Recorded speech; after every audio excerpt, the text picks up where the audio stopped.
Bonjour à tous, je suis Charlotte et je vous souhaite la bienvenue dans ce nouvel épisode de votre podcast Entrepreneurs d'idées du réseau Apogée. Comme chaque mois, je pars à la rencontre d'un projet remarquable et inspirant. Pour ce podcast, je vous emmène à Villeurbanne, au nord de Lyon, pour vous partager un projet incroyable autour de l'expression artistique. Ce projet, construit par le Centre culturel de la Rayonne, des artistes, l'équipe professionnelle de la Halte des Femmes et les habitantes, révèle à travers le chant une formidable chaîne humaine autour de l'accompagnement de femmes et de leurs bébés ayant un parcours de vie difficile. Ce podcast est en 2 parties.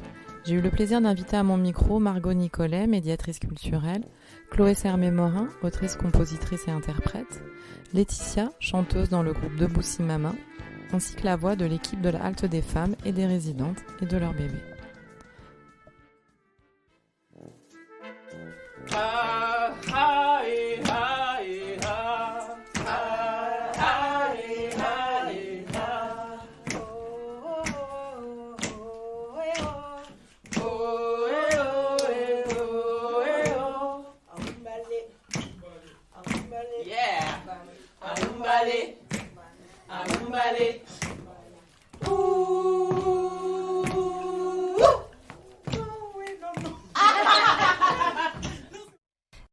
Margot Nicolet, moi je suis médiatrice culturelle au CCO La Rayonne et je suis arrivée il y a 2 ans et demi sur un autre projet qu'on a mené avec Alinéa et avec Fred, que tu as vu tout à l'heure, au centre d'hébergement d'urgence Alfred de Musset, donc qui était vraiment juste nos premiers voisins. Ouais.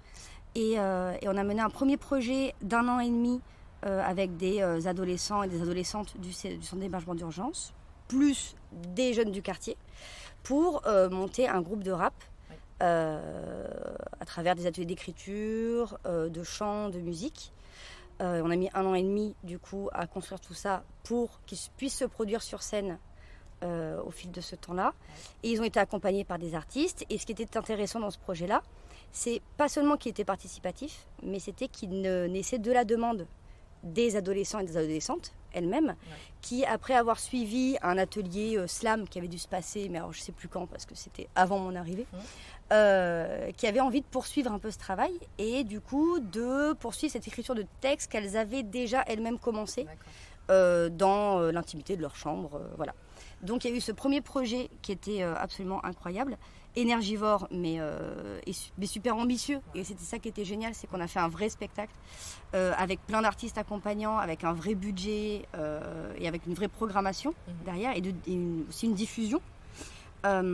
Et ensuite, quand Fred est arrivé sur ce site de la Halte des Femmes, donc toujours à Linéa, forcément on a rediscuté de projets culturels parce qu'on avait bien noté ce que ça transformé chez les personnes qui y participaient et que c'était pas du tout des activités ou de l'occupationnel, on n'était pas là pour ça, mais on savait très bien que ça permettait de l'inclusion, que ça permettait aussi de réparer des choses, que ça permettait de sortir des choses de soi-même qu'on n'avait pas forcément l'occasion de sortir ailleurs, et qu'en fait sans s'en apercevoir ça pouvait régler ou commencer à faire une amorce, vers un autre chemin. Et donc c'est ça qu'on a eu pour ambition de faire ici. Et on a commencé avec une toute petite subvention d'été qui nous a permis de faire des ateliers découvertes de pratiques artistiques différentes en juillet jusqu'en mi-septembre avec 3 artistes femmes, dont Chloé qui est toujours là en chant, une artiste céramiste plasticienne en terre et une chorégraphe danseuse, pour la partie danse. Donc on leur a proposé ça tout un été, à raison de 3 ateliers par semaine. Et elles venaient en fait à ce qu'elles voulaient. Il n'y avait pas que des femmes, majoritairement des femmes, mais pas que des femmes. Et en fait le groupe a bien pris. Et assez rapidement on s'est dit on va faire un rendu de tout ça. Et donc on a proposé le 21 septembre une petite restitution ici à la Halte des Femmes et pas directement au CCO. Il n'y avait pas l'envie de les mettre tout de suite sur scène, même si nous on en rêvait pour un projet futur. Et donc ici ça s'est super bien passé. Il y avait des partenaires invités, toute l'équipe d'Alinéa qui était là, les familles donc des personnes qui participaient. Et en fait ça leur a fait des choses. Voilà. Elles ont dit, voilà, je ne citerai pas les personnes, voilà.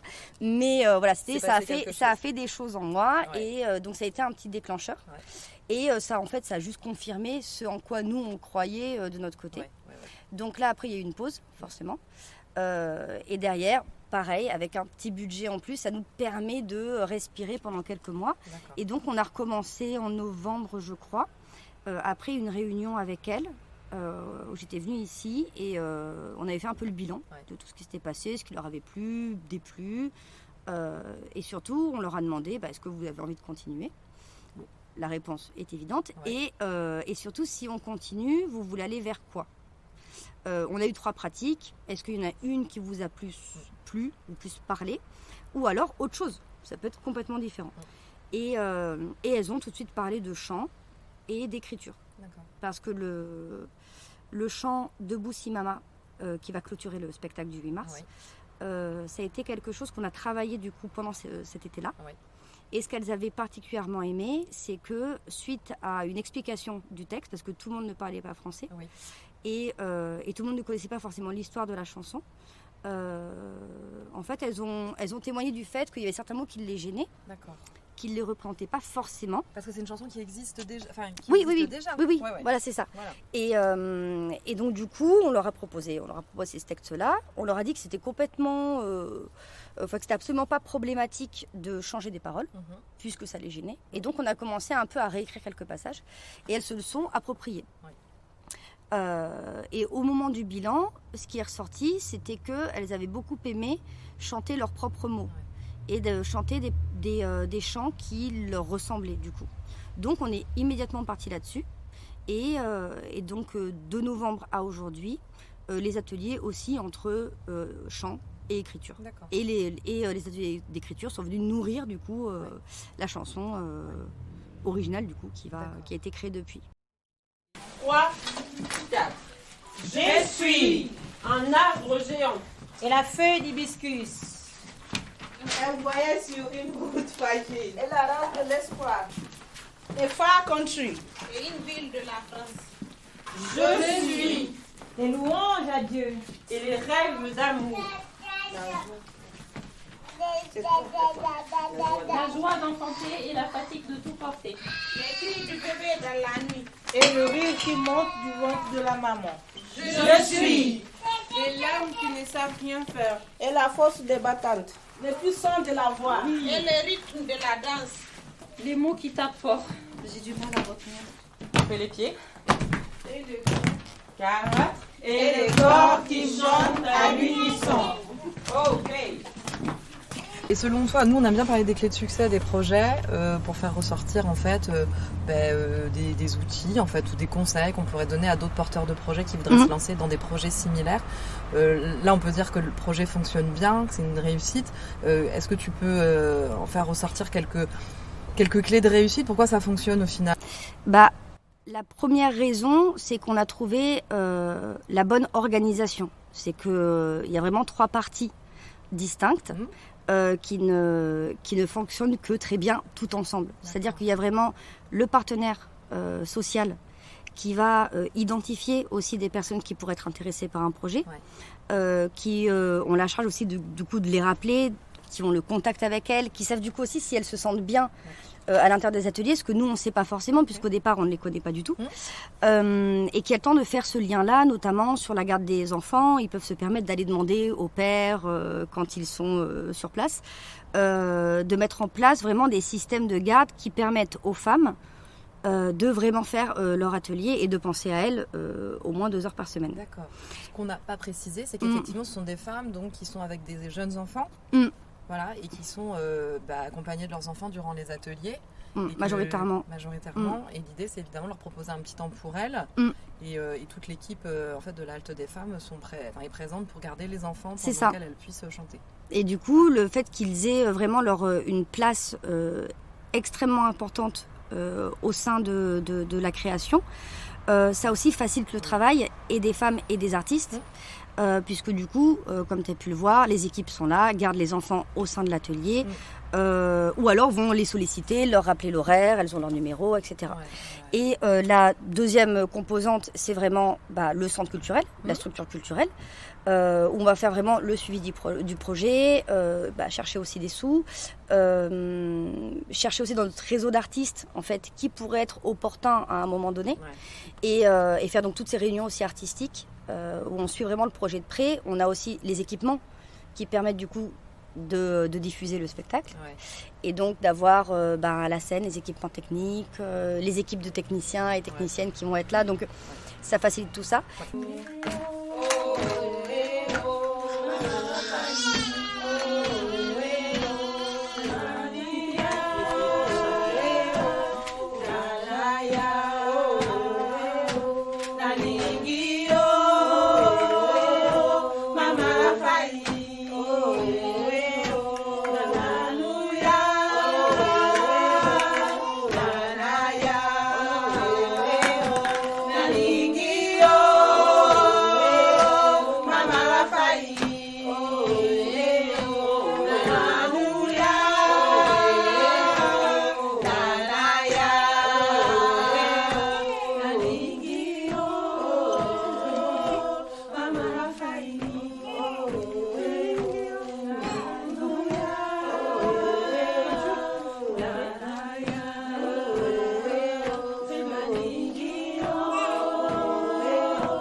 Donc je m'appelle Chloé Serme-Morin, mon nom de scène c'est Caïman et je suis auteure, compositrice, interprète, guitariste, chanteuse.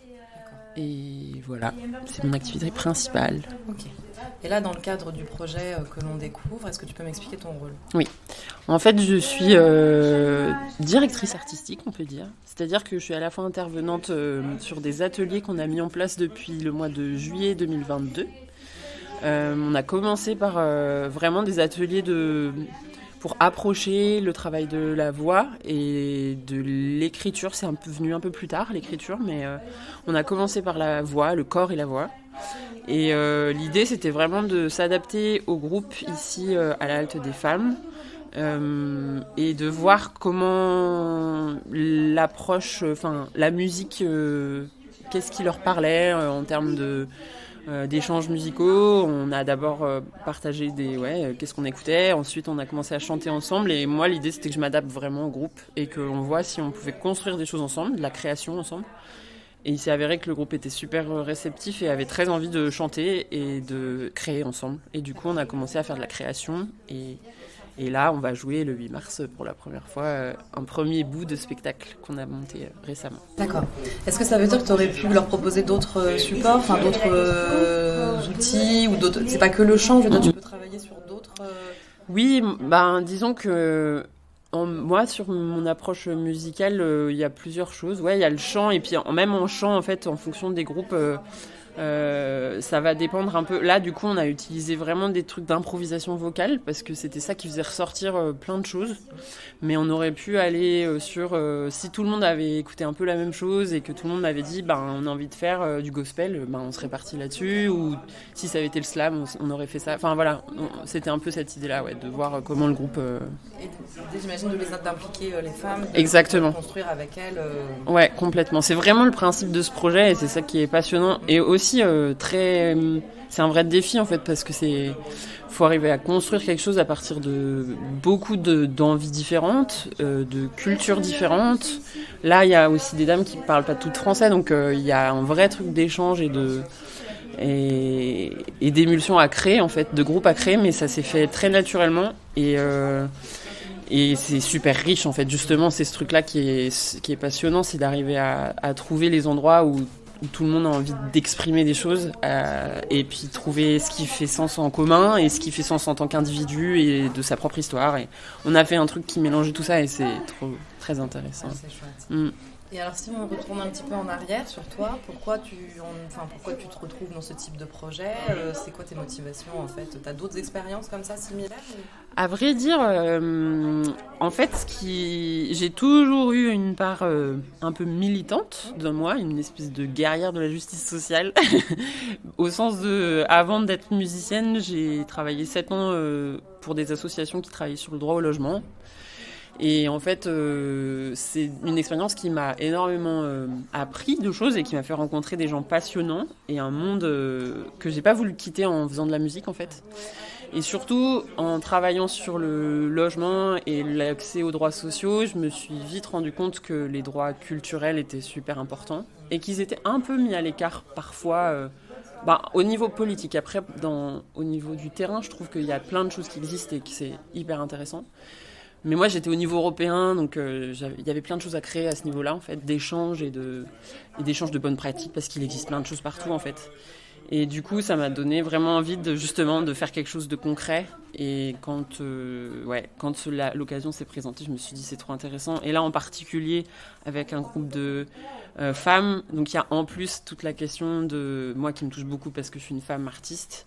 De notre parole en tant que femme qui a aussi été très mise sous silence pendant très longtemps, ou en tout cas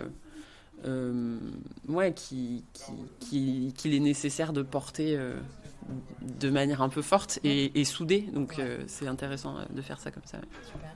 Nous sommes des gros bras musclés et de mal de dos qui portent les courses au 4e étage. Nous sommes les yeux cernés, la fièvre silencieuse, les ongles rangés, les insomniés. Nous sommes les règles menstruelles, les douleurs des reins, c'est ça ? Oui, les reins douloureux. Les reins douloureuses, le mal d'épuisement. Nous sommes ici. Nous recherchons la tranquillité Et la paix. remplis de la force de nos Mères, de nos sœurs, de nos ancêtres. Nous sommes la force des épreuves vécues. Attends, refais-le. Nous sommes la force des épreuves vécues. Les bleus, nous sommes la force. Nous sommes la force Et nous n'avons pas le choix.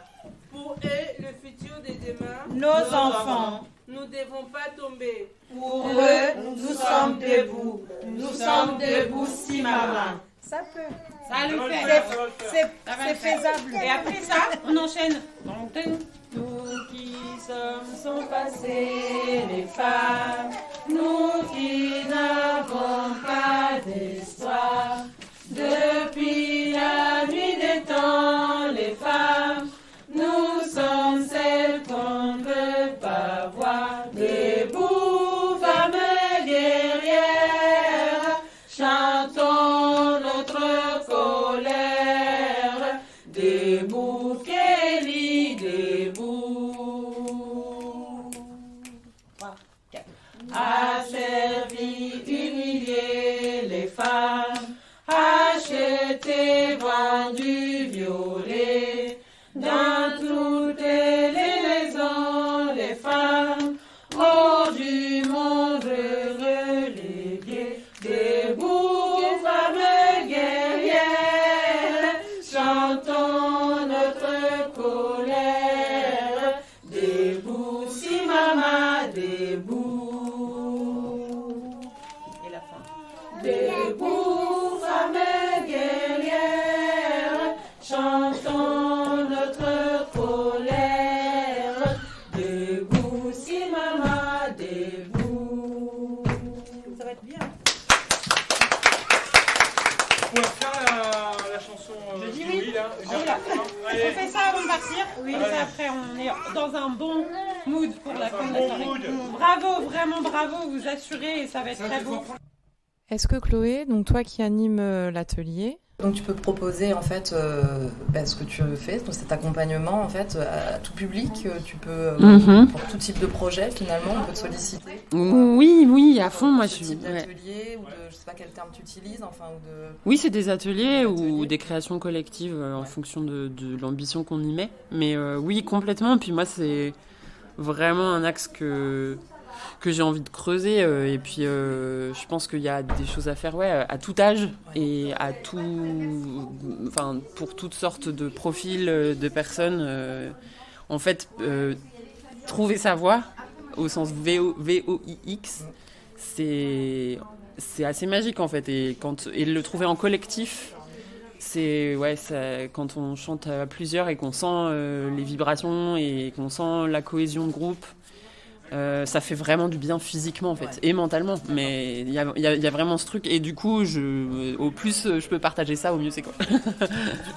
D'accord. Un grand merci à tous pour ce partage, pour tout le travail mené par les équipes et leur dévouement, pour accueillir dignement ces femmes et leurs enfants. Le podcast est en 2 parties. Les éléments pertinents que j'ai retenus. Trouver sa voie fait du bien moralement et physiquement. Une organisation où chacun a sa place et un rôle bien défini. Une vision, des valeurs et une motivation partagées par le collectif. L'engagement et la régularité peuvent être un frein, mais on s'adapte. Une communication fluide entre les parties prenantes. Savoir écouter les besoins à chaque étape de la création.